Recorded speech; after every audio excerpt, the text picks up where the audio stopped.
السلام عليكم، صباح الخير. دلوقتي طبعا احنا في الطريق للمسجد لصلاة الفجر.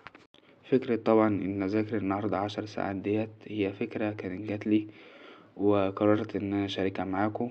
فيلا نشوف النتيجة هتكون ايه. بإذن الله تكون النتيجة مبهرة، ونقدر فعلا ان احنا خلال اليوم نكون ذاكرنا ال10 ساعات.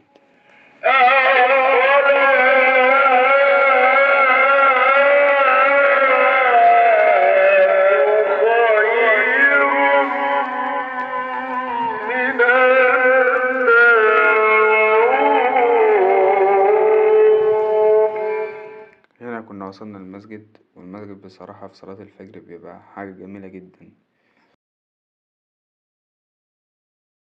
بعد ما جيت من المسجد فطرت حاجة خفيفة، وابتديت ان انا اروق المكتب عشان كان بايظ من امبارح.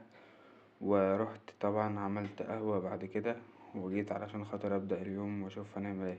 اول حاجة جبت النوت ديت وكتبت المهام اللي المفروض ان انا هعملها النهاردة. بصراحة قلت طالما الوقت فيه 10 ساعات وكده، اعمل تاسكات كتير بحيث ان يكون انا عارف انا هعمل ايه في ال10 ساعات دول. وبالفعل كتبت حوالي 8 محاضرات المفروض ان انا اخلصهم واذاكرهم النهاردة. وطبعا بعد ما نخلص الكتابة ديت لازم ان يكون يومنا بادئ بالاذكار وورد القرآن. فان شاء الله نخلص ونبدأ بقى.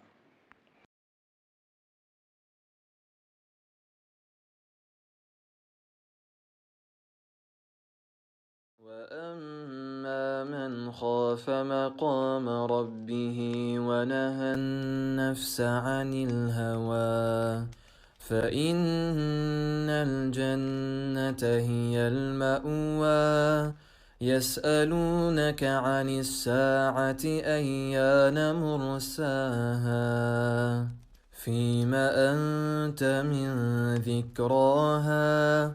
الساعة دلوقتي 7:10، فيلا نبدأ أول جلسة مذاكرة. القدر مرتبط بالمنطق اللي انت بتقوله، يعني معايا اللي انت هتقوله هيكون، واللي انت هتعتقده هيكون. انت قلت هيحصل مصيبه، خلاص يبقى يحصل مصيبه. عشان كده بعض الناس بتخاف اول ما تسعد زياده عن اللزوم. ليه؟ هو متشائم كئيب. اللي انت هتظنه هيكون، واللي انت هتعتقده هيكون، واللي انت هتقوله هيكون. فلو فضلت طول الوقت تقول انا ما بعرفش مش هتعرف. انا ما بقدرش مش هتقدر. انا عارف اني واحد طول الوقت يقول انا عارف اني همرض. هتمرض. انا عارف اني شكلي كده هتفقر. هتتفقر. ما تدعيه وما تظنه يكون. فالقدر مرتبط بما تنطقه، باللي انت بتقوله. عشان كده واجب عليك لما في اللحظه دي، لما تشعر بالسعاده تعمل ايه؟ تشكر. قال تعالى ايه؟ ولئن شكرتم لازيدنكم. لما تحس ان انت فرحان كده والدنيا والاسره كلها راضيه، اعمل ايه؟ اللهم لك الحمد، الحمد لله، يا رب دي نعمه، يا رب دي نعمه. عايز تزود يا عم تقوم صلي ركعتين شكر، ماشي. ايه اللي هيحصل؟ تزاد. قال تعالى يقينا ولئن شكرتم. اي نعمه عايز تحافظ عليها تعمل ايه؟ تشكر. شفت بقى الموضوع سهل ازاي؟ اي نعمه في حياتك تعمل ايه؟ انا شايف ان بابا ده او ماما دي نعمه في حياتي، تعمل ايه؟ تفضل تشكر ربنا عليها.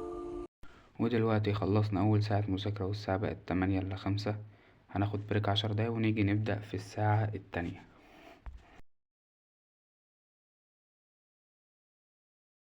دلوقتي البريك خلص وهنبدأ في تاني ساعة مذاكرة. عارفين الأنشودة بتاعت إيه؟ أخي ما يئسنا ولن نيأسا وما طال في القلب لبث الأسى وما حل أفئدة المؤمنين سوى آمل في الجنان رسا. أخي ما يئسنا ولن نيأسا وما طال في القلب لبث الأسى وما حل أفئدة المؤمنين سوى آمل في الجنان رسا. ورط نفسك، ده الحل في كلمتين. ورط نفسك. لو انت عايز تحقق حاجة ما حققتهاش قبل كده، فجهز نفسك انك تعمل حاجة ما عملتهاش قبل كده. كده الحمد لله خلصنا الساعة التانية، والساعة دلوقتي بقت 9:02. فبرضه هناخد بريك 10 دقايق ونرجع نكمل تاني. في الساعتين اللي فاتوا دولت كنت انا فرغت في محاضرتين من اللي انا كتبتهم، ودلوقتي هذاكر المحاضرتين دولت قبل ما ابدا افرغ المحاضره التالتة.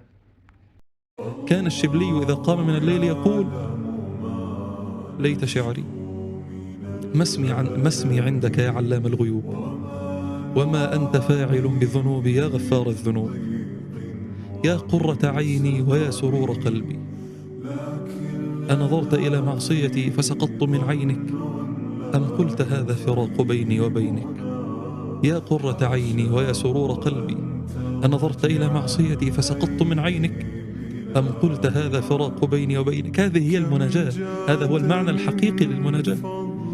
المناجاة كما فعل سيدنا إبراهيم فجأة وهو مع الناس وبين الناس، لكن حال مع الله. طب كده خلصنا جلسة المذاكرة التالتة، الساعة دلوقتي بقت 10:15، فهناخد بريك 10 دقايق ونرجع علشان نكمل. بصراحة كنت تعبت وحسيت اني مش قادر اكمل تاني، فعملت نسكافيه علشان خاطر يعني يفوقنا شوية. ودلوقتي طبعا هنبدأ في الجلسة الرابعة والساعة 4. أحسنت تكره شيء يجعل الله فيه خيرا كثيرا، يعني مو بخير شوي، كثير جدا. كم مرة الله أذاقك مرارة الحرمان، حرمان تزعل منه، تزعل. مهما ضعفت الأسباب لا تتوقف عن الدعاء، فأنت تسأل رب الأسباب. ربنا اللي بيهون، مش اداله البلاء. ربنا حتى الناس الكبيرة تقول لك ايه، ربنا بيدي البرد على قد الغطا. ربنا بيبتليك في الحاجة اللي انت لازم تبتلى انت فيها، الحاجة بتاعتك انت، فاهم قصدي؟ طيب كده خلصنا الجلسة الرابعة، والساعة دلوقتي 12:10 أو 5، والدور دلوقتي بيأذن، فنروح نصلي الظهر وناخد بريك طويل شوية علشان نقدر نكمل تاني. صليت الظهر وجيت قلت هشم هوا فوق شوية، بس بصراحة لقيت الجو جميل قوي فصورته زي ما انتم شايفين كده، الزرع الأخضر ليه روح تانية خالص. قال رب إني وهن العظم مني واشتعل الرأس شيبا ولم أكن بدعائك رب شقيا وإني خفت. المرة دي بقى عندي محاضرة طويلة شوية، فهي تستلزم ساعتين مذاكرة، فقررت ان انا اذاكر الساعتين مع بعض علشان خاطر المعلومات ما تتوهش من بعضها. الكلام ده انا بقوله لك ليه بقى بجد؟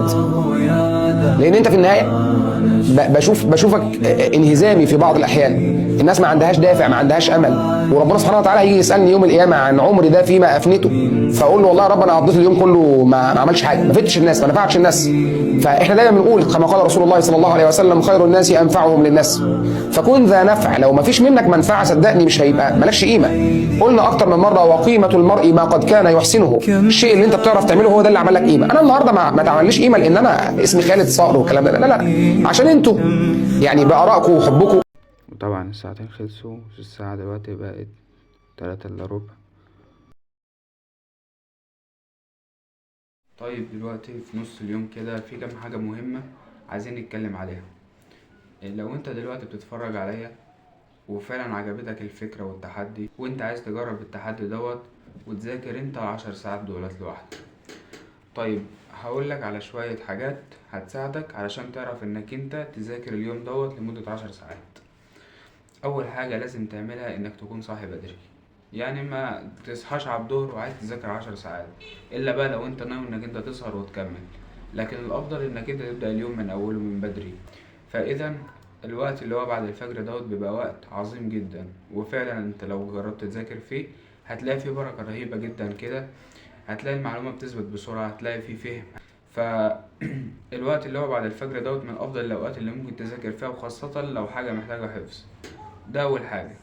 فزي ما اتفقنا اول حاجة انت لازم تصحى بدري. الحاجة التانية طول ما انت بتذاكر حاول ما تخليش التليفون جنبك. يعني انا لو لاحظت من اول الفيديو وانا كل حاجة بستخدم فيها التليفون ده، بشوف في الساعة علشان خاطر الوقت ما يضيعش مني، بحدد بيه الوقت، يعني بشوف علشان احدد الساعة المعينة اللي انا هقعد اذاكرها. وخدوا بالكم يعني الساعة متبقاش ساعة بالظبط، ممكن تكون ساعة الا 5 او ساعة و5 على حسب مثلا القدر اللي قدامك دوت هيخلص في قد ايه. يعني مثلا ما تكونش انت خلاص قربت تخلص وفاضل لك حتة بسيطة مش تاخد منك دقيقتين وتقول لا انا الساعة خلصت خلاص كده انا مش مذاكرها، لا لازم تاخدها معاها علشان يبقى لميت الموضوع كله على بعضه. النقطة التانية الحاجة التالتة لما تلاقي نفسك فصلت وانت بتذاكر خد بريك طويل شوية، اللي هو انك انت تاخد نفسك تاني وتسترد طاقتك من تاني فتقدر انك انت تكمل. يعني ما تفضلش تضغط نفسك. يعني انت لو لاحظت اول 4 ساعات ذاكرتهم وبعد كده خدت بريك طويل كان نص ساعة، وبعد كده رجعت كملت تاني، ذاكرت ساعتين مع بعض بقوا كده 6 ساعات، ودلوقتي لسه هبدأ في الساعة 7. فلازم انك انت لو حسيت بان خلاص اتضغطت ومش قادر تستوعب تاني، لازم انك انت تاخد بريك طويل علشان تفصل شوية. ما تستسلمش، حاول على قد ما تقدر انك تجيب اخرك. انت في اليوم دوت عامل يوم تحدي انك تذاكر فيه 10 ساعات، هو يعتبر انت يا دوبك هتفضل 10 ساعات في اليوم بالعافية عشان خاطر تعرف تذاكرهم. فانت ما تستسلمش، هات اخرك حرفيا، لان ربنا سبحانه وتعالى لما يشوفك انت جايب اخرك، ربنا سبحانه وتعالى هيديك على قد تعبك وهيعوضك عن التعب اللي انت بتتعبه دوت بعد كده.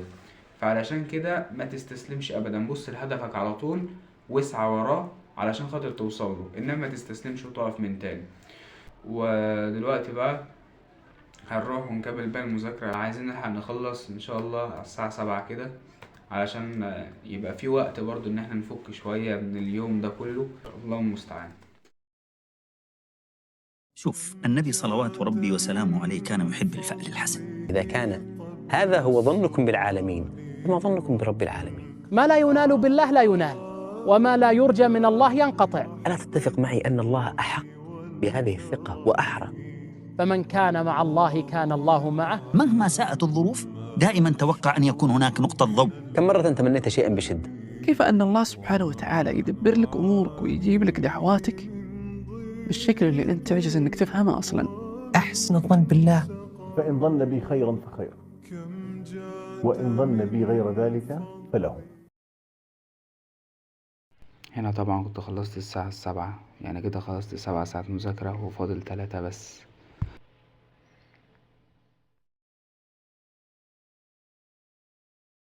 مصورتش طبعا اخر 3 ساعات دولت عشان خاطر وقت الفيديو، ودلوقتي كنت خلصت كل التاسكات اللي عليا وخلصت ال10 ساعات مذاكرة، وفعلا التحدي كنت قد وخلصته. واحسن شعور بصراحة الشعور اللي في الاخر دوت وانت بتعلم على كل التاسكات بتاعتك اللي انت خلصتها وفرحان بالانجاز اللي انت عملته يعني.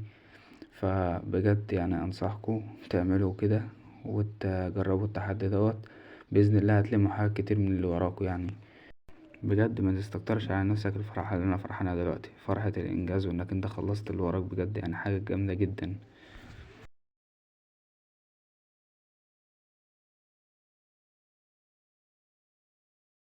لحد هنا يكون الفيديو خلص، والحمد لله التحدي الاخر خلص وكنا قده وخلصناه. انتظرونا في تحدي جديد عن قريب بإذن الله.